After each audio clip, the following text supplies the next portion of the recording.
So, folks, yesterday was a huge event before Congress in which Director Oliver Stone was testifying before Congress in regards towards the JFK files. Now, I think a lot of us find the JFK files that were released by the Trump administration to be mediocre, and many of us are pretty much well aware of the ongoing continuous cover up in regards to the assassination of JFK, as well as in turn, we must include them, Martin Luther King and RFK Sr., okay, who is JFK's younger brother.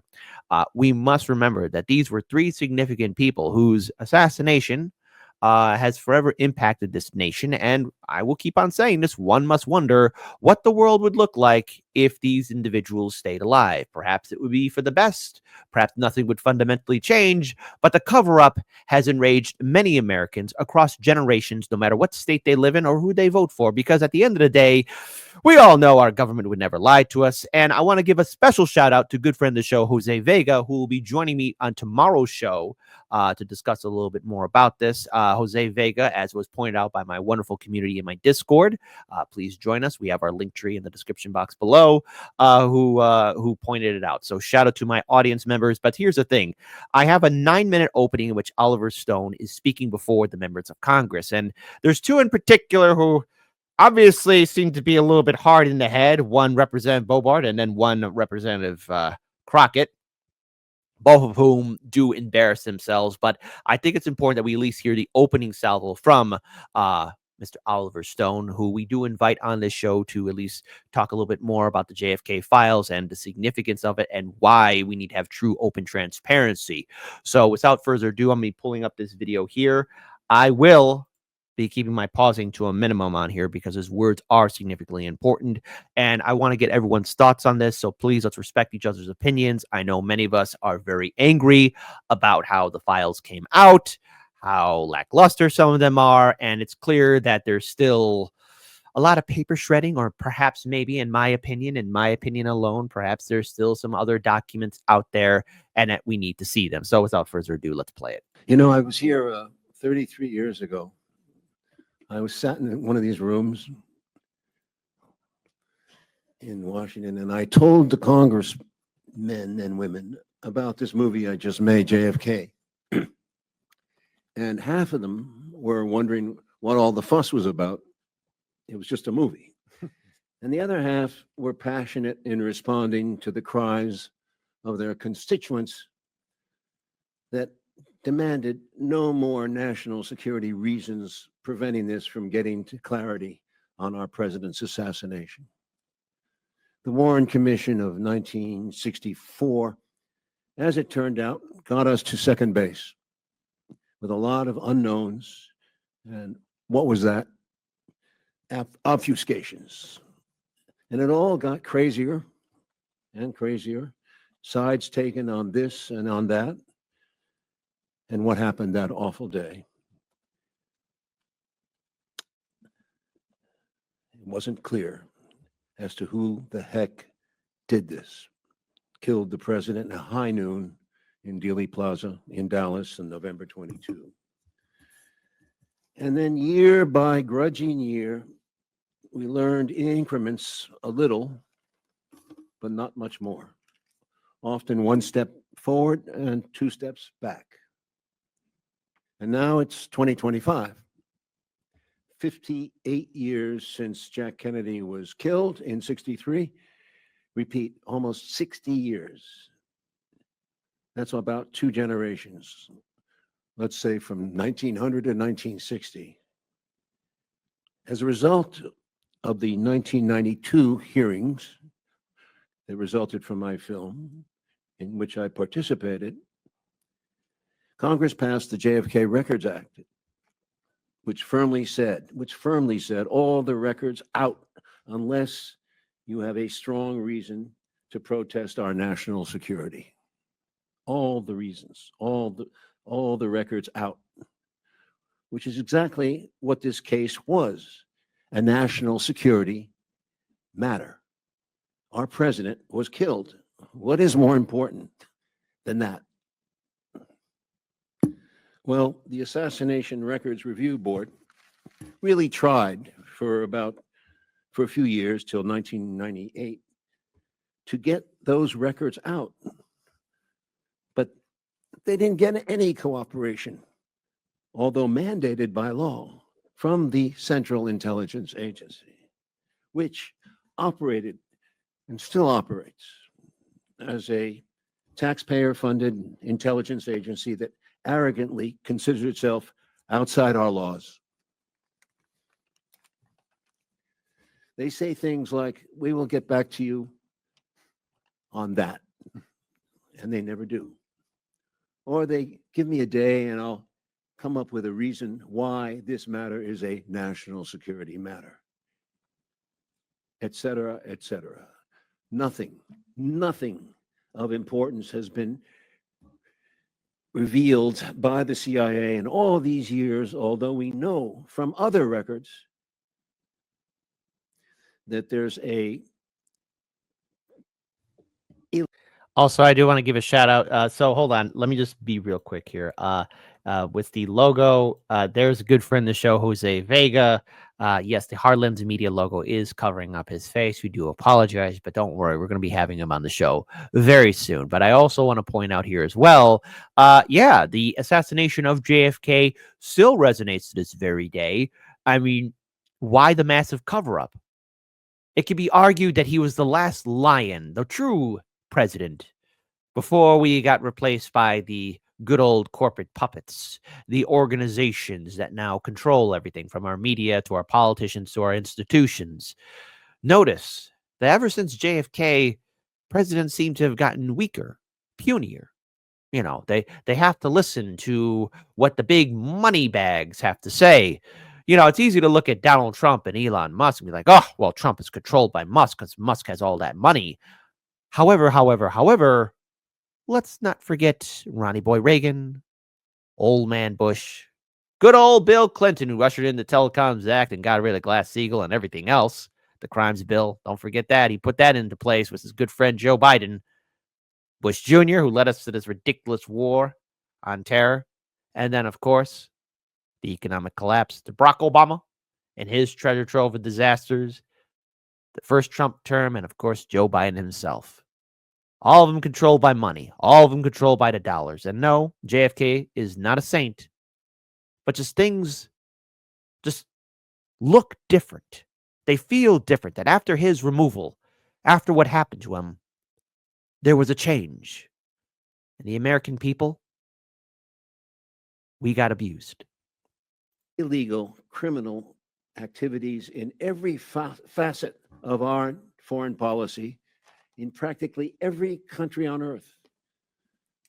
Just to begin, Cuba, Vietnam, Indonesia, Egypt, South America, the Middle East. We could write a whole separate history of our country from the viewpoint of the countries. Yet we do not know and are not allowed to know anything about the CIA's true history of the United States, which is almost, I believe, the real story. There are many people, some in this room today, who do care and remember the details and the clues.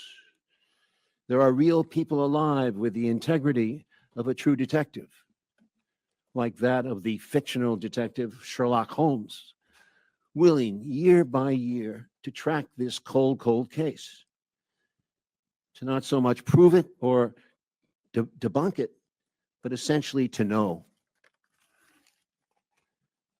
if this so-called democracy of ours has a foundation or a future, a meaning or a purpose for our country, to mean something more than its wealth or its military might, to the people here and all over the world who loved President John Kennedy, who know he really wanted peace in our time.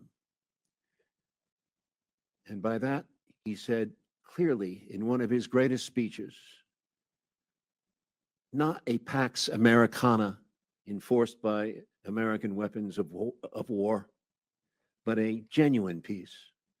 A peace he described so beautifully that we could all share in because we all live on this planet. We all breathe the same air. We all cherish our children's futures, and we are all mortal.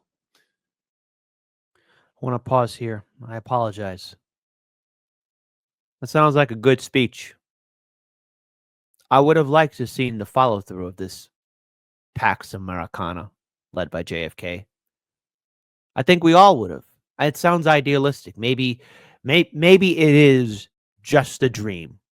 Okay? Maybe it's just for show. I would have liked to have seen this Camelot. I can imagine. Now, of course, anything that people do create is always put in with flaws, but I have to wonder, what if there was a Pax Americana without needless interventions, needless wars, needless destruction? What kind of world would it be? Perhaps we may never know. I've been told by a lot of friends, and yes, I even read in the comment section, oh, Kit, it'd still be the same. It'd still be the same. Then I will be the one who has the audacity to say, I believe in hope. And I think things would be different. So I say this, and I think we all can agree. We need to know what happened to our president, JFK, and MLK, and RFK Sr. We need to know just how things were done, what was covered up, and who is to blame. Because we were denied a world. I would have liked to have seen it play out. Because something tells me it would have been better than what we have now. I will hold on to that dream. Because why the cover up? Why all the lies? Why all the secrecy? What is being hidden? We need to know. And this has caused generational trauma to the American people because we've had these institutions, these politicians, these people with big money telling us, oh, just trust us and they'll be okay. Oh, we have to go to war here. Oh, we have to raise the taxes on you. We have to bail out the banks. We have to have no term limits for these politicians. Oh, don't worry if a politician's doing insider trading. Don't worry about us. Don't worry about anything. It's fine. Shut up. Obey orders. Oh, you're in debt? Too bad. Oh, you got college debt? Too bad. Oh, you're facing medical bankruptcy. You're going to be homeless? Too bad. Now shut up and give us money so we can bail out the banks. Shut up and go ahead and fight in these wars. I like to have the other option. Maybe we will never know. Can we return to a world where we can trust our government to level with us, the people for which this government exists? And if some people in power betrayed our Constitution and chose the path of war over peace, let the rest of us see past the lies and let us hear what we think happened. And with that knowledge, let us forgive, but not forget the transgressions, and let us praise the representatives, Democrat and Republican, who believe with the vast majority of the American people that the truth is the greatest treasure a Socratic soul can attain in this lifetime. I ask the committee to reopen what the Warren Commission failed miserably to complete. I ask you in good faith, outside all political considerations, to reinvestigate the assassination of this President Kennedy from the scene of the crime to the courtroom, which never happened, but which means the chain of custody on the rifle, the bullets, the fingerprints, the autopsy that defies belief, and that if it were a murder, we'd have given to the poorest man dying in a gutter. Let us reinvestigate the fingerprints of intelligence all over Lee Harvey Oswald from 1959 to 1960, his violent death in 1963. And most importantly, this CIA whose muddy footprints are all over this case. A true interrogation. James Angleton, before he died, who was one of the original members of the CIA, was talking about Dulles and Helms and the others, what he called the Grand Masters. And he's a Catholic. Angleton was a Catholic in search, perhaps, of repentance before his death. He did say, quote, if you were in a room with them, you were in a room full of people that you had to believe would deservedly end up in hell. I guess I will see them soon.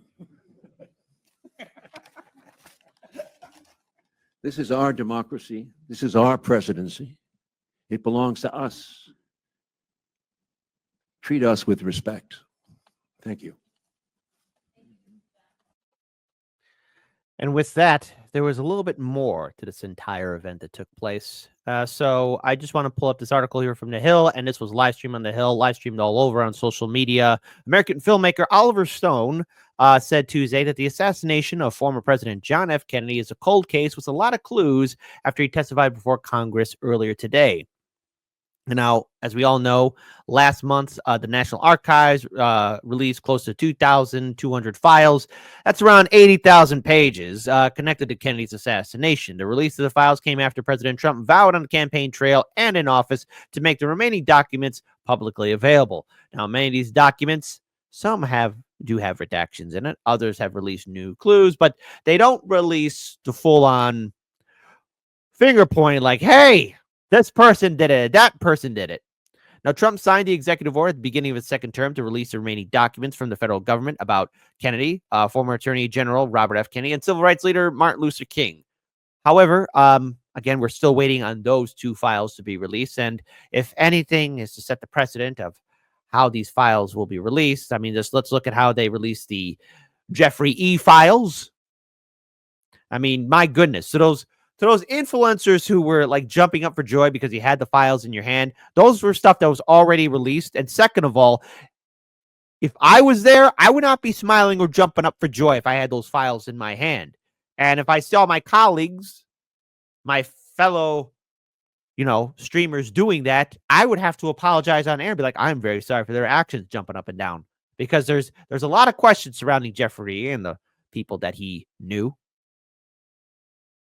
Now, I want to tell everyone here, there was a little bit more in this entire proceeding that was taking place. And there were 3 points in particular that really stood out to me. And of course, everyone, I want to give a huge shout out to my Discord for informing me that this was happening. But there's, of course, at three different timestamps, especially most notably Representative Boebert and, my God, Representative Crockett.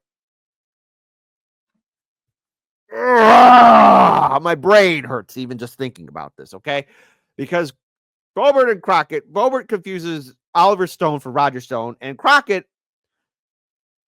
I don't know what she was thinking, but decided to bring up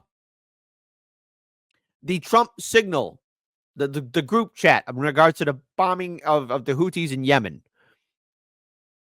And I understand that's a whole other scandal altogether, but she's just nothing but presiding over a word salad. So let's go ahead and first pull up this video here, because first, before we bring up Boebert and Crockett, I mean, let's at least set up a very interesting conversation. So let's go ahead and first bring up the first point. So I want to play this video here. Let's enjoy it. Thank you, Madam Chair. President Kennedy's grandson, Jack Schlossberg, said conspiracies surrounding JFK's death have shifted focus away from the important lessons of his life and the critical issues of the moment. So I'd like to focus a little bit on some of those lessons and issues. Mr. D. Eugenio, it's the start of baseball season. Go Cubs. So let's begin. Go White Sox. There you go. I'm a South Sider through and through. I had to throw that in there. Sorry. Begin with JFK's 1960 letter to Jackie Robinson, in which JFK highlighted Robinson's role in the civil rights struggle. JFK said, quote, I believe I understand and appreciate your role in continuing the struggle to fulfill America's promise of equal opportunity for all. Just last month, President Trump bizarrely ordered DOD to purge its website of all references to Black history, Black veterans, and even the reference to Jackie Robinson's own military service.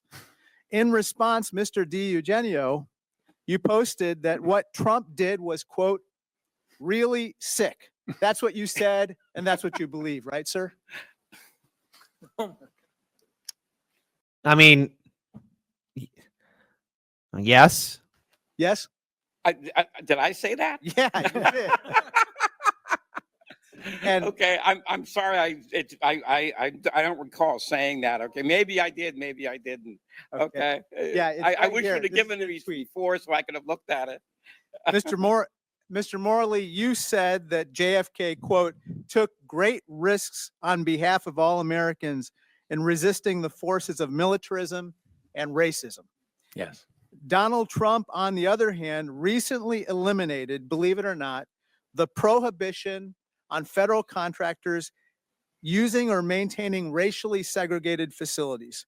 JFK would have rejected what Trump recently did, correct?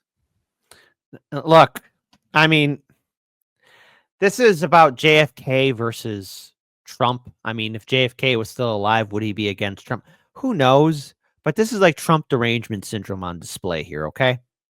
I mean, no one can know how a dead person would react to modern times because they're not around.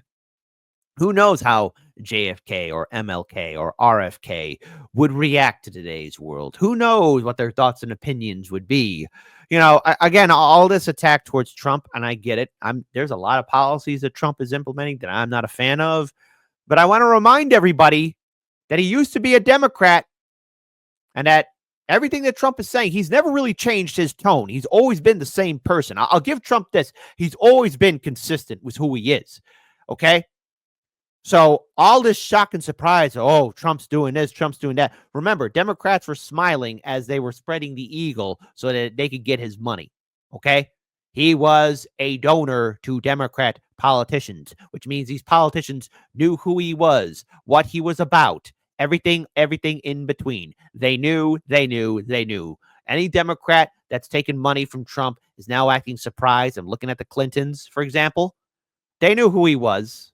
They knew what he was about. So all this song and dance of, oh, Trump this, Trump that. They knew who he was, and they still took his money.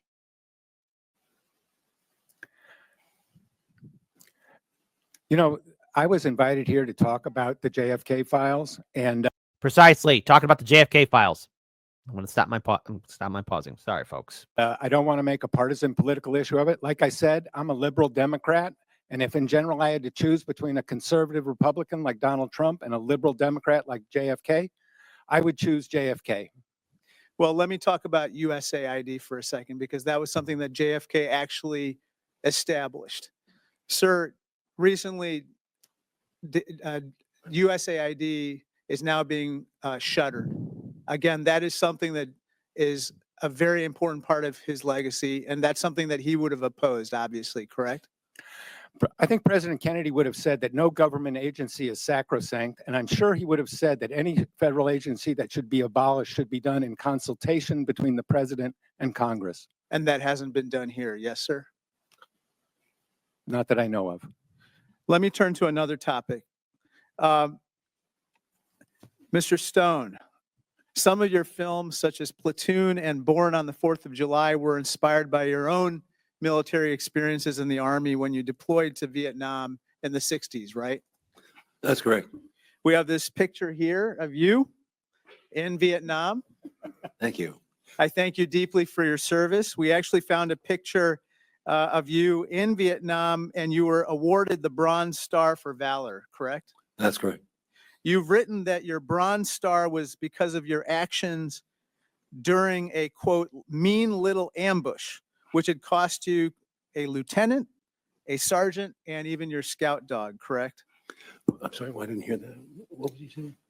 He said that it cost you a lieutenant and your... Watch. Somehow it's going to be related to Trump again or doing something again. Just watch. I know. I apologize. Don't worry. The good stuff's coming very soon if you're still tuned in. Scout dog, the ambush. No, that's another incident, sir. That was later on in another infantry unit. That's the reason that led to my Bronze Star. Bronze Star came in August of that year. This wound occurred in October of '67. Can I ask you about that?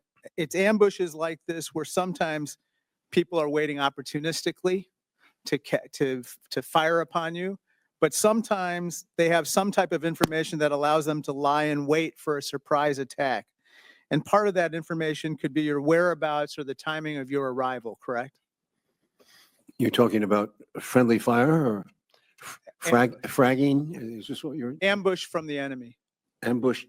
To be ambushed by your own? That happens in war. Yes. Look, throughout antiquity and even modern day and age, there's always been battles or skirmishes in which the enemy ambushes their opponent.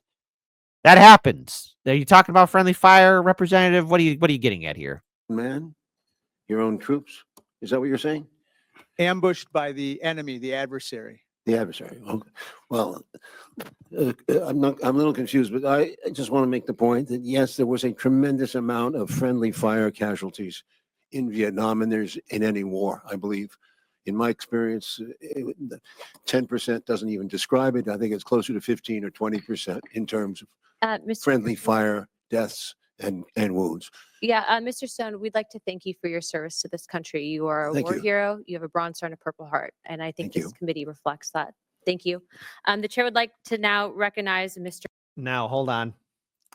And now for the fun part. Now for the fun part, because Boebert, listen, I think sometimes Boebert gets a lot of hate for no reason, but she kind of made an oopsie, but she quickly recognized it. Okay. She made a mistake. Let's call it a stutter step. Okay. Let's call it that. Let's just call it a stutter step. But Representative Boebert is brought before Oliver Stone to ask a question, and I think it's quite hilarious. And then followed up by the big brain Representative Crockett. All right, here's the main course. For being here today. Hopefully we can stay on topic for the rest of this hearing. We seem to be wrapping up pretty close here. Mr. Stone, you wrote a book accusing LBJ of being involved in the killing of President Kennedy. Did these most recent releases confirm or negate your initial charge? Now she's confusing him for Roger Stone. Oliver Stone and Roger Stone. Controversial statement here. Two different people altogether. I think we can agree. I think we can all agree on that. Okay. I think we could all just somehow agree that yes, those are two different people. Again, in case you missed the question, YouTube rewind time. Hopefully we can stay on topic for the rest of this hearing. We seem to be wrapping up pretty close here. Mr. Stone, you wrote a book accusing LBJ of being involved in the killing of President Kennedy. Did these most recent releases confirm or negate your initial charge? Being involved in the assassination of President Kennedy. No, I didn't. In the film, if you look closely, there's no such statement. No, I didn't. If you Yes, look sir. closely at the film, there's no. It accuses the President Johnson Okay. of being part of a complicit in a cover-up of the case, but not in the assassination itself, which I don't know. What do you think that he was complicit with? Yes, sir. I'll get to you. The cover-up. Well, how about, for starters, appointing Alan Dulles, the head of the CIA, who was fired by Kennedy, to the commission itself, to the Warren Commission. And he goes to almost every meeting, and he's pretty much in charge of the Warren Commission from the beginning. Alan Dulles. That's part of the evidence that points to President Johnson's either incompetence or involvement. Mr. Morley, I think you had something to add on that. I think you're confusing Mr. Oliver Stone with Mr. Roger Stone. Stated it yet. Sorry. It's Roger Stone who implicated LBJ in the assassination of the president. It's not my Is friend that what all the Oliver Stone. whispers were there? I may have misinterpreted that, and I apologize for that. But there seems to be some alluding of, like you said, incompetence. or some sort of involvement there on the back end. And so sorry, I'm going to move on. Mr. Morley, I would like to talk more about. She realized she made an oopsie, and she's got to make him. She's got to backpedal from that. That's perfectly fine. Hey, sometimes you know what, you make a mistake, or is it that your intern gave you the wrong notes? But Roger Stone and Oliver Stone, yes, they look different. They're two different people. It's just, yes, the internet has been memeing on her a lot, and I've been noticing in my live stream chat that all of you are not behaving yourselves. Every single one of you go to the White House counselor. About the CE 399. And this file, I want the American people to know what's in there, that what was recently released, how that lines up to this, and how we could get more clarity there. I'm not familiar with the number that you mentioned. Mr. D. Are you talking about Commission Exhibit 399? Yeah, Okay. I yield my time to Jim. I have more questions for you too, All right. Mr. Okay. Morley. Commission Exhibit 399 has a very wild trajectory, which I think any person familiar with ballistics, would question in the first place. Then the second place is it has a very, very dubious chain of custody. All right. From it was first captured at Parkland Hospital. Tomlinson and Wright, who worked there, turned it over to the Secret Service. Then the Secret Service turned it over to the FBI. Any investigator would want to interview Mr. Wright because he was the security guy who turned over the bullet to the Secret Service. Well, Wright was not interviewed, and there's a good reason he wasn't interviewed. When Josiah Thompson was writing his book, 6 Seconds in Dallas, he interviewed O.P. Wright, who was the director of security at the at Parkland Hospital. And he said, yeah, I'm the guy who gave and Thompson put up a picture of CE 399 in front of him. And Wright said, they say that's the bullet that I turned over to the Secret Service? And he said, yes.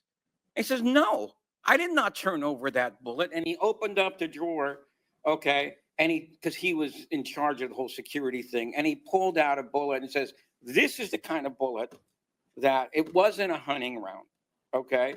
All right. And so he said, and he was, by the way, he was so stupefied that after the interview, he chased Thompson down the hallway.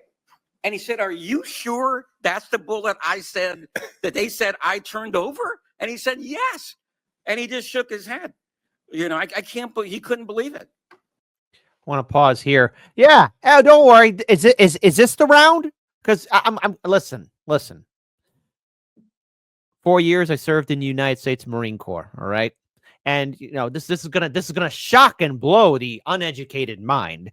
But all of you, my audience, I know that because a lot of you have either served or gone hunting or own a weapon, anything of that nature. But different weapons, from pistols to rifles, shotguns, different kind of rounds, and rounds come in different shapes and sizes. All rounds are beautiful, right? Yes, they are, aren't they? And so the thing is, when a certain caliber is used and it doesn't match up to the rifle, you got to start asking questions, because each is designed differently, just like how each rifle or weapon that's a gun is different. They're all different. All rounds are different. And so why is this important? Because of the trajectory, the mass, the power, the energy for said round to be fired from. I mean, it's easy for people to be manipulated and say, yep, here's the magic bullet. This is it, folks. This is it. Don't ask any questions. Stop. Don't ask any questions. You sit down, you hush. And so right there from the very beginning, was the assassination of JFK. There's already signs that there are cover-ups, clues, information is being mishandled, deleted, or rewritten. Which is why with these 80,000 pages that were released earlier this month, one has to wonder, where's the real smoking gun? Thank you. I would love to go into that deeper. But Mr. Morley, before my time is up, why do you believe that the CIA was surveilling Lee Harvey Oswald in the years before JFK's assassination, and what methods did the CIA use in this surveillance? One of the documents that was released last month revealed that when Angleton put people on the list for intercepting their mail, his purpose was to approach them to be a contact or a source. So I believe that Angleton, when he put Oswald under mail surveillance, was considering using him as a contact, as a source. The means of surveillance that were used were first mail surveillance, and then Oswald came under photographic surveillance, wiretap surveillance, and contact with CIA-funded groups. Thank you. Madam Chair, I yield. All right, now listen. If you thought Boebert would, here's the thing. I'll give Boebert a pass on this, but here, I'm going to try not to pause, so I'm going to rewind at certain points. But Democrat Representative Crockett, if your brain melts out of your ear, I apologize. But there are moments where you could see Oliver Stone in pain, and even good friend of the show, Jose Vega, is going to look at the camera and do that infamous meme of, hang on, better yet to do it. Yeah, that's me. You're probably wondering how I got here. Prepare yourselves. I now recognize Ms. Crockett for 5 minutes. Oh, God. Oh, God. Oh, God. Thank you so much. There often isn't too much agreement when it comes specifically to Congress, let alone to this particular committee. And I will tell you that y'all have given me all the feels as someone who had an opportunity to practice law. So when you start talking about things such as chain of custody, these are the things that I used to challenge all the time as a defense attorney. And the reason that I had to make sure that I was here and specifically on today is because on November 22nd, 1963, Texas 30th Congressional District, the district that I represent, became the site of one of the most tragic events in American political history. After being struck by the bullets of an assassin, Lee Harvey Oswald, President Kennedy was rushed to Parkland Hospital, where hardworking physicians from the UT Southwestern Medical Center worked tirelessly to resuscitate him. During the 48 hours between the moment President Kennedy was shot to the moment when Oswald was pronounced dead, Texas 30th Congressional District became the temporary seat of the U.S. government, the temporary seat of the Texas government, the site of the 35th president's death, and the center of the world's attention. While I value government accountability and transparency like most of my colleagues, nearly all the previously classified JFK assassination files are now public and show no evidence of a CIA conspiracy. But what I find funny about this hearing is that the I said I wouldn't pause, but everyone's there like, what? Hey, folks, let's have democracy in the chat, you know? Because after what? How many decades now since Kennedy was assassinated? What? Almost 40 years now from now, right? Maybe 50, give or take, you know? But no cover up. Hey, folks, do you think there wasn't a cover up type 1 for Kit? Let's be serious. There's no conspiracy or cover up. They released all the information. You're making something out of a nothing burger. How does that sound? Grow up. Type 2, dude, there's a cover up, man. Come on. Come on. Come on. Why hide it? I wonder how many 2s are going to show up in the chat. I wonder, do you ever wonder? Republicans are here. Hold on, let's rewind this. Congressional District became the temporary seat of the U.S. government, the temporary seat of the Texas government, the site of the 35th president's death, and the center of the world's attention. While I value government accountability and transparency like most of my colleagues, nearly all the previously classified JFK assassination files are now public and show no evidence of a CIA conspiracy. But what I find funny about this hearing is that the Republicans are here relitigating whether CIA agents lied 60 years ago, but aren't doing anything about the CIA director lying to Congress just 6 days ago. We should be having a hearing on the fact that the unqualified Secretary of Defense and other senior Trump officials were carelessly discussing classified military plans over an unsecure Signal group chat. And instead of providing Look oversight at Oliver. over the administration's handling of classified information, the Republicans have spent a week trying to convince the American people that the military plans were not classified. So instead of giving a platform to conspiracy theories, and let me be clear, there are holes. I don't want y'all to think that I don't think that there are holes. But when we're looking back, we need to look back so that we can look forward and hopefully do better. So that is why I am bringing us to present day. It might be helpful if we walk everyone through the classification and declassification process, since the Republicans have decided to do it this way. Federal law defines classified information as, quote, information or material requiring a specific degree of protection against unauthorized disclosure for reasons of national security. Federal law also defines disclosure as, quote, communicating, providing, transmitting, transferring, conveying, publishing, or otherwise making available.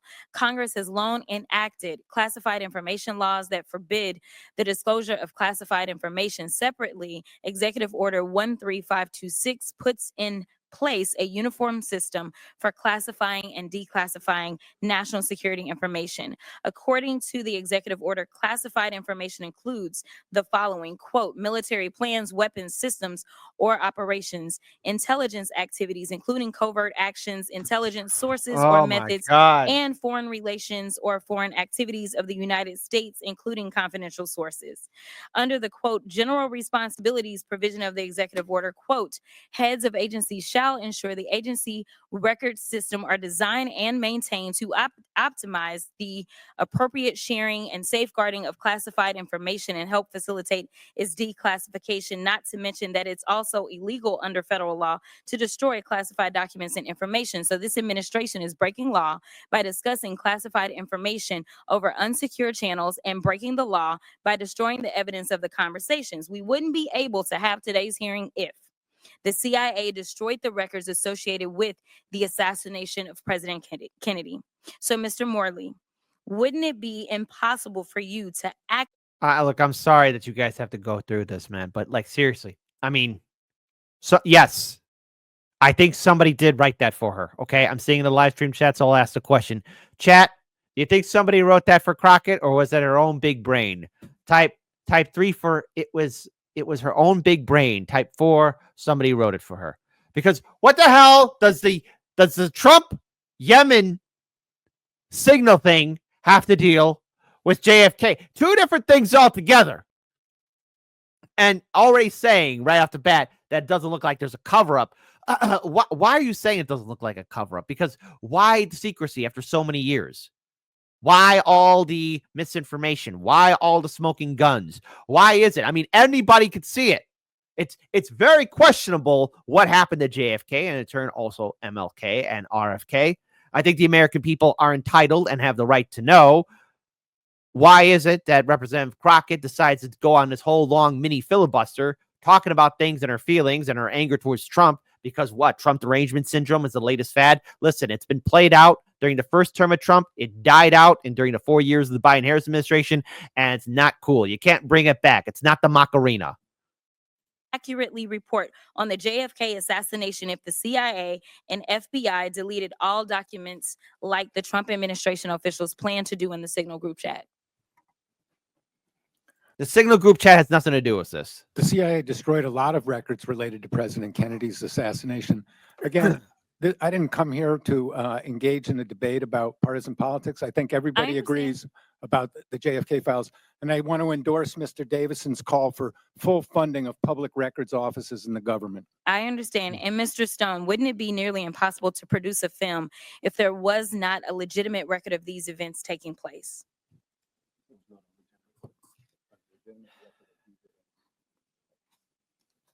Well, that's a very good question. Not really. Oh, I'm sorry. That's a very good question. Not really. I mean, the events unfolded as they did, and right away, from day one, people were pointing out inconsistencies way before there was an official record of this. Thank you. With that, I will yield. Exactly. That's how you get owned. What the hell? Crockett. Hey, let's have democracy in the chat. Who had the dumber question? Type 5 for Boebert, type 6 for Crockett. No such thing as a wrong answer on this one, folks. Have at it. Mr. Morley, Mr. Stone, Mr. D. Eugenio, I just want to say thank you for being here, taking time out of your day. And I want to apologize that not everyone on this hearing seems to want to use this time to its fullest extent. And so I want to start by saying thank you, Mr. Stone. Shortly after your film's release, the United States Congress passed the JFK Assassination Records Collection Act of 1992, and you did something that I don't know that I've done in my career. It passed unanimously. I want to give you an opportunity to talk about how it felt and the impact of having a So I want to pause here because there's a little bit more in regards towards like the closing statements and everything else that is said. But I do want to at least get Oliver Stone's, final words on this one here, because it's clear that the assassination and the cover up of JFK is something that should anger and make everyone furious. And this entire panel, for the most part, either seem to be indifferent, either trying to bring in their own agenda or make their own interesting comments or statements. But let's look at the bigger picture here. Our president, JFK, was assassinated. There's been a cover up. There's been clearly a lot of misinformation. There are clearly powers that be that want to keep it that way, because heaven forbid we find out that institutions and organizations actually conspired or potentially could have conspired to remove a leading elected official. And who knows what this world would be like. Why remove a lion from the White House? Apply pressure and demand this material, we can get it and we can reach a decisive clarification about the causes of President Kennedy's assassination. Thank you. And I'd like to yield the balance of my time to the chairwoman. Thank you very, very much, Mr. Gill. Mr. Stone, I'd like to ask you specifically, in talking with you earlier, you mentioned 3 women that were witnesses that had their testimonies omitted by the Warren Commission in regards to seeing Oswald in the book depository. Can you speak to that a little bit, please? Yes, it's a very interesting piece of information that we put into our documentary, JFK Revisited. It came out of the AR. It came out of the AR, or it came out from... I'm not sure if it Anyway. It came out in recent years. It came out in recent years around that time. Barry Ernst wrote about it and was interviewed in our film, in which he says that in addition to, there were 3 women on the 4th floor who's during the time of the assassination, they witnessed it from above, and immediately they were headed down to see what was going on at a closer angle. 2 of the women went downstairs quickly. The 3rd woman, Dorothy Garner, who was a supervisor, an older woman, watched them go down the stairs. They were down, all this happened within 30 seconds. Oswald was if he was on the 6th floor, which I sincerely doubt, had to be a track star to store the weapon, to run across the floor and go down those same stairs, and appear as he did to Marion Baker in the 2nd floor lunchroom. All of this was highly unlikely, and I think that should be addressed. 2 of the women are still alive. See, no, Victoria Adams passed away. I think Sandy Stiles is still alive. The Garner, it's called the Stroud document, and it has Garner's testimony in it. All right. This was discovered by writer Barry Ernst in 1999 as a result of the ARB. All right. And it turned out that the Texas Attorney General, Stroud, had talked to Garner, the supervisor, and sent this information to the Warren Commission in the summer of 1964. But you won't find it in any of the Warren Commission volumes, even though it's a kind of important piece of evidence, because Garner said that, she never saw Oswald on the stairs, and the 2 girls went down before the policeman and the supervisor ward truly came up. So it's very hard to believe that Oswald was tearing down those stairs, and this woman never saw him. Now, I want to pause here because I'll be posting the original link to this video in the description. But I just want to point out something. The last formal congressional investigation into Kennedy's assassination took 3 years and ended in 1978. Now, take a wild guess what the House committee came to a conclusion for. According to my notes right here, the committee issued a report including that the Soviet Union, remember them? Cuba, organized crime, Alphonse Capone did nothing wrong. The CIA and FBI weren't involved. Huh. You know, I think there's somebody missing. It's not important. But Kennedy probably was assassinated as a result of a conspiracy. In 1976, a Senate committee said it had not uncovered enough evidence to justify a conclusion that there was a conspiracy. Now, the Warren Commission, not Elizabeth Warren, the Warren Commission was appointed by LBJ, Lyndon B. Johnson, who created this commission, concluded that Oswald fired on Kennedy's motorcade from a sniper's perch on the 6th floor, which, according to everything that was stated there, he'd have to be an all-track, all-star marathon runner. 6th floor is the Texas School Depository, where Oswald worked.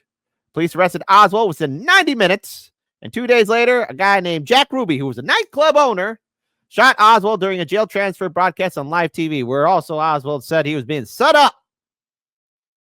So what's really going on here? What's happening here? Well, first of all, you have a committee that pretty much wasn't taking the entire event seriously. You have elected officials either praising or putting in their own agenda. But I do have to give a shout out to Oliver Stone and all of his colleagues out there for continuing to push this and continuing to fight for the release of these files. And yes, I will be clipping this video and I will be making sure it's available for everyone to see. But we need to have this conversation because the truth isn't out there. It's still being covered up. We're still being lied to. JFK was assassinated. Of that, we all know. The people and organizations behind it still remain hidden. The smoking gun, it's not being found in those 80,000 pages that were released. We're still being lied to. We're still being distracted. All the while, we're still being screwed over. And the results of JFK's assassination and MLK and RFK led to this kind of world that we're in now. Is it impossible to dream of a better future? No. And I have to wonder what it would look like. But every American should be enraged at the insult of the cover-up, the lies. If politicians and media want to know why the American people are losing trust in them, it's because we've been lied to for such a long time that if these politicians ever tell us the truth, it might implode them from the inside. It's an anathema to them. We've been wounded, and we must never forget the abuse that's been put upon us.